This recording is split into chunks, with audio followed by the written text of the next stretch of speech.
تو ناظرین، جہاں پر ہم نے کل کی ویڈیو چھوڑی تھی آج وہیں سے اس کا آغاز کرتے ہیں۔ تو آپ سے گزارش ہے کہ اگر آپ نے کل کی ویڈیو نہیں دیکھی تو سب سے پہلے وہ دیکھ لیجئے، اور اس کے بعد آپ سے گزارش ہے کہ اس ویڈیو کو بھی مکمل اینڈ تک لازمی دیکھیں۔ ناظرین، یہاں پر کچھ لوگ ایک کہانی بیان کرتے ہیں۔ کہانی یہ بیان کی جاتی ہے کہ اس آپریشن میں سعودی فورسز سے تہہ خانے میں چھپے ہوئے لوگ نہیں نکل رہے تھے۔ جب سعودی فورسز نے تمام حربے استعمال کر لیے تو آخرکار انہوں نے پاکستان آرمی کو آپریشن کے لیے بلایا۔ پاکستان آرمی نے تہہ خانے میں پانی چھوڑا اور پھر اس پانی میں کرنٹ یعنی بجلی چھوڑ دی، جس سے سب باغی باہر آ گئے۔ پاکستان آرمی کی یہ منصوبہ بندی دیکھ کے تمام سعودی حیران رہ گئی۔ ناظرین، یہ ساری کہانی جھوٹی ہے۔ نہ تو سعودی فورسز نے پاکستان کو اس آپریشن کے لیے بلایا تھا اور نہ ہی کسی نے وہاں پانی چھوڑا تھا۔ یہ کہانی جھوٹے لوگوں کے بیمار ذہن کی پیداوار ہے۔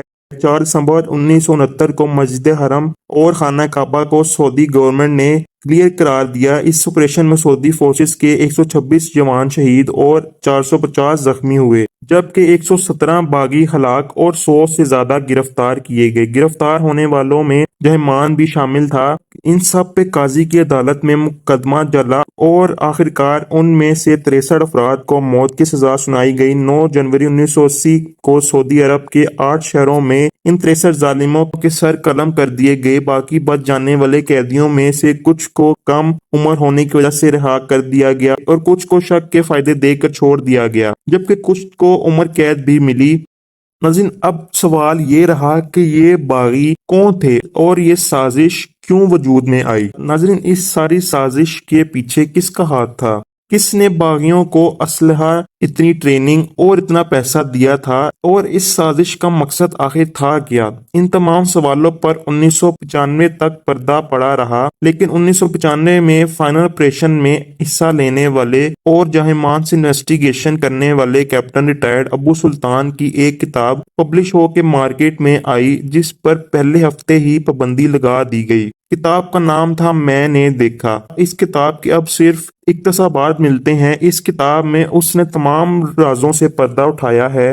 ناظرین، وہ راز کیا تھے؟ ملاحظہ کریں۔ سعودی افواج کو ٹریننگ دینے اور اسے جدید اسلحے کا استعمال سکھانے کے لیے ریاض، جدہ اور دمام میں امریکی آرمی موجود تھی۔ یہ آئے تو سعودی افواج کو ٹریننگ دینے تھے، لیکن اندرون خانہ ان کے مقاصد کچھ اور تھے۔ ان کا مقصد سعودی عرب سے آل سعود کی اسلامی حکومت ختم کر کے وہاں ویسٹرن طرز کی حکومت قائم کرنا تھا۔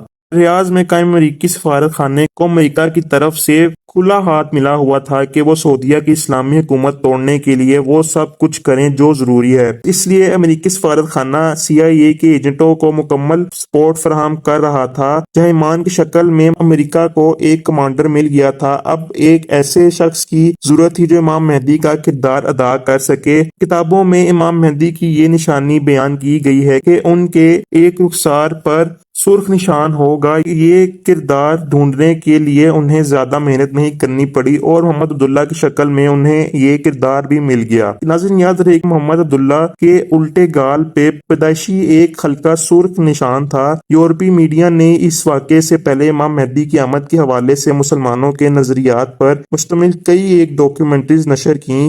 ایک طرف یہود نواز مسلم اور نان مسلم میڈیا دنیا کو امام مہدی کی آمد کے بخار میں مبتلا کر رہا تھا، تو دوسری طرف جہیمان انتہائی رازدارانہ انداز میں محمد عبداللہ کو لوگوں کے سامنے مہدی کی حیثیت سے پیش کر رہا تھا۔ میڈیا اور جہیمان کی تبلیغ سے متاثر ہو کر لوگ محمد عبداللہ کے ہاتھ پہ بیعت کر رہے تھے۔ ان بیعت کرنے والوں کی تعداد میں روز بروز اضافہ ہو رہا تھا۔ جہیمان کے پاس لوگوں کو گمراہ کرنے کا مین ہتھیار محمد عبداللہ کے گال پہ کا سرخ نشان تھا۔ لوگ عبداللہ کی گال کے سرخ نشان سے دھوکہ کھا کر اس کے ہاتھ پہ بیعت کر رہے تھے۔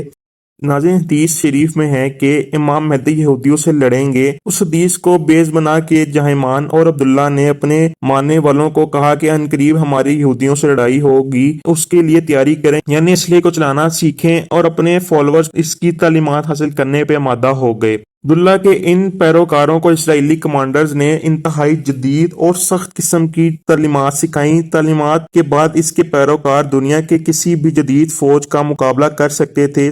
سعودی بادشاہ شاہ خالد ہر ایک اسلامی سال کے پہلے دن کی پہلی نماز مسجد حرم میں ادا کرتے تھے۔ عبداللہ کے پیروکاروں کی تعداد تقریباً 300 تک پہنچ چکی تھی، اگرچہ یہ تعداد بہت کم تھی لیکن امریکہ کو پہلی محرم کی صورت میں ایک گولڈن چانس مل چکا تھا اور امریکہ اس گولڈن چانس کو کھونا نہیں چاہتا تھا۔ اس لیے امریکہ نے جہمان کو یہ ٹاسک دیا کہ پہلے محرم کو فجر کی نماز شاہ خالد مسجد حرم میں ادا کرے گا، اس لیے تم مسجد حرم اور خانہ کعبہ پہ حملہ کر کے شاہ خالد اور اس کے ساتھ آنے والے تمام سرکاری وزیروں کو مار ڈالنا اور حکومت پہ قبضہ کر لینا۔ بظاہر منصوبہ بہت شاندار تھا لیکن ناظرین میرے اللہ کی ترکیب کچھ اور ہی تھی۔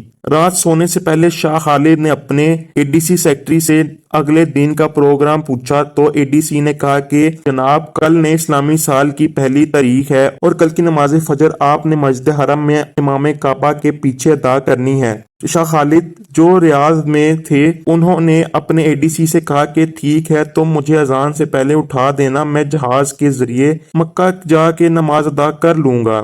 شاہ خالد رات کو سوئے تو صبح تک شدید بخار میں مبتلا ہو چکے تھے۔ صبح اے ڈی سی نے فون کر کے شاہ خالد کو اٹھایا تو شاہ خالد نے کہا کہ امام کعبہ کے پیچھے نماز پڑھنے کا منصوبہ تاخیر کر دو کیونکہ مجھے شدید بخار ہے، اس لیے میں اپنے محل کی مسجد میں ہی نماز ادا کروں گا۔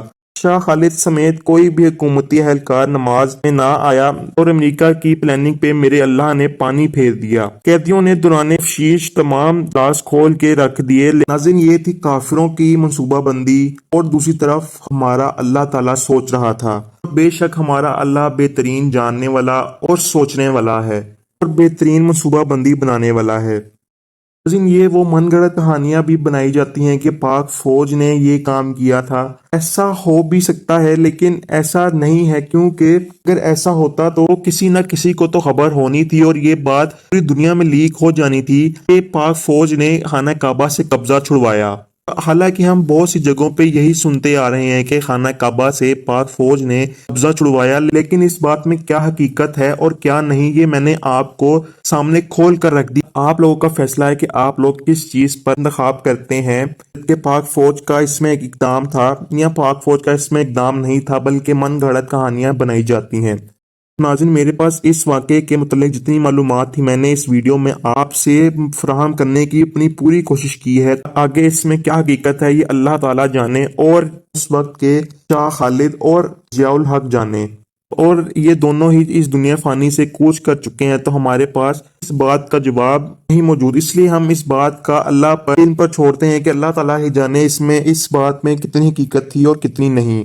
ناظرین یہ وہ میری ویڈیو تھی جس میں میں نے آپ کو بتایا کہ خانہ کعبہ پر کس نے حملہ کروایا اور کیسے جھوٹے امام مہدی بن کر مسلمانوں میں تفرقہ پھیلانے کی کوشش کی گئی، اور میں نے آپ کو تفصیلی یہ بتانے کی کوشش کی۔ امید کرتا ہوں آپ لوگوں کو میری آج کی ویڈیو پسند آئی ہوگی۔ اگر ویڈیو پسند آئی ہوئی تو میری حوصلہ افزائی بڑھانے کے لیے اس ویڈیو کو لائک کر دیجیے گا، چینل پر نئے ہیں تو چینل کو سبسکرائب کر کے بیل آئیکن کے بٹن کو ضرور پریس کریے گا تاکہ ہر نئے آنے والی ویڈیو کو نوٹیفیکیشن آپ تک پہنچ سکے، اور کمنٹ سیکشن میں اپنی رائے کا اظہار بھی ضرور دیا کریں کہ آپ کو ہماری ویڈیوز کیسی لگتی ہیں اور آپ لوگ اور کس کس موضوعات پر ویڈیوز دیکھنا چاہتے ہیں۔ ملیں گے کسی اگلی تاریخی تحقیقی اور معلوماتی ویڈیو کے ساتھ، تب تک کے لیے مجھے دیجیے اجازت، دعاؤں میں مجھے یاد رکھیے گا۔ اللہ حافظ۔